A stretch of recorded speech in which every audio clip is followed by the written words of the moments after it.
S'il y a bien une sortie qui est attendue par beaucoup de monde chaque année, depuis 3 ans, eh bien, c'est Star Wars. Pas besoin d'expliquer ce que c'est, ça a été fait et refait des dizaines de milliers de fois, et si vous ne connaissez pas Star Wars, eh bien, posez-vous des questions. Si vous ne les avez pas vus, eh bien, c'est autre chose. Mais dans tous les cas, vous devez les voir, au moins le 5, s'il vous plaît. Depuis 2015, chaque année sort un nouveau film de la franchise. D'un côté des spin-offs, comme Rogue One en 2016, et d'un autre côté, une trilogie, comme le 7 en 2015, et aujourd'hui le 8. Vous avez vu les premières images il y a 8 mois, et après on vous a teasé, re-teasé, re-re-teasé, et vous connaissez la suite. C'est d'ailleurs ce qui agace beaucoup de gens. Avec Star Wars, on a le droit à tout. Magazine, Lego, collection de je sais pas quoi, etc., etc. Encore une fois, c'est un autre sujet. Contrairement à ce que l'on vous avait montré dans les bandes annonces, Star Wars 8 n'est pas tourné vers les derniers Jedi, mais vers le personnage de Kylo Ren, qui, je rappelle, n'avait pas été apprécié par le plus grand nombre. Alors qu'en est-il dans ce 8ème volet de la saga ? Pour moi, Star Wars 8, c'est un film 50-50, c'est-à-dire qu'une partie est bien et l'autre mauvaise. L'avantage, c'est que quand c'est bien, c'est vraiment bien. Notamment les batailles, qui sont très réussies et très puissantes. C'est du pur Star Wars, et on aime. Ce qui est dommage, c'est qu'au début, on a l'impression que le film veut nous dire quelque chose. Ça décrédibilise totalement le film et le rend pas très bon, voire même mauvais. Le film s'ouvre sur une bataille qui est très bien, certes, mais des scènes d'humour viennent saccager le film. Par rapport au 7, où l'on se posait des questions, ici c'est plutôt les réponses, qui, je vous le dis à l'avance, sont décevantes. Le problème, c'est que concrètement, il n'y a qu'une seule question posée pour le 9. Le reste des questions est laissé dans l'oubli. Le film est en lui très beau, je vois d'ailleurs la scène de destruction du vaisseau qui nous laisse dans le silence. Cette scène est pour moi un retour à la réalité. Sinon, il faut du temps pour se mettre dans le film et l'apprécier.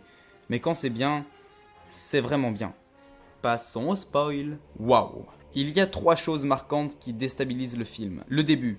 Alors que le film entame sa 5ème minute, on est déjà freiné. Qu'est-ce qu'il a fait Rian Johnson ?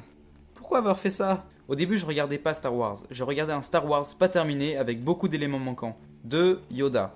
Quand je l'ai vu, j'ai ri dans la salle. Les gens m'ont regardé. Je me suis dit, qu'est-ce que c'est ? Qu'est-ce qui se passe ? Déjà, comment Yoda a pu détruire la bibliothèque ? Je veux dire, les visions de Jedi peuvent faire des choses avec du réel ? C'est quelque chose que je savais sans doute pas. En plus de ça, je le trouve pas spécialement bien fait. Mais c'est autre chose. 3. Attention, Leia. Il y aurait pas un shooting star à faire, hein ? Non mais, sérieux ?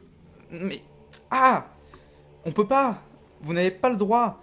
On va dire quoi aux gens ? Leia fait Superman dans l'espace ? Non ! Pauvre Carrie Fisher. Je disais que j'avais bien aimé une partie. Et bien effectivement.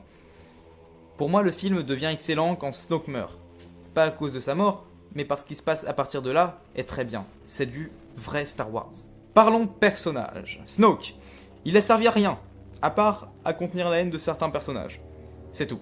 L'intrigue du 7 est aussi basée sur ça. Mais non, Kylo Ren est selon moi incroyable. Adam Driver, je l'admire beaucoup. Et là, waouh. Kylo Ren, c'est le personnage principal du film, et toute l'intrigue est construite autour de lui. C'est LE personnage. Luke dit clairement, c'est un enfant avec un masque. Et quand Kylo Ren détruit son propre masque, c'est incroyable. J'aimerais terminer sur Rey. Beaucoup de questions du 7 reposaient sur son identité, et Rian Johnson a littéralement tout brisé. La scène où elle se voit en plein de fois dans la grotte est méga belle, mais elle est détruite quand on dit « Tes parents étaient de simples ferrailleurs, et ils sont morts. » Tout ça pour ça ? Toute l'intrigue du 7 depuis 2 ans, pour ça, j'étais déçu. Bref, à la fin du film, il n'y a qu'une seule question qui se pose. Qui est le petit garçon ?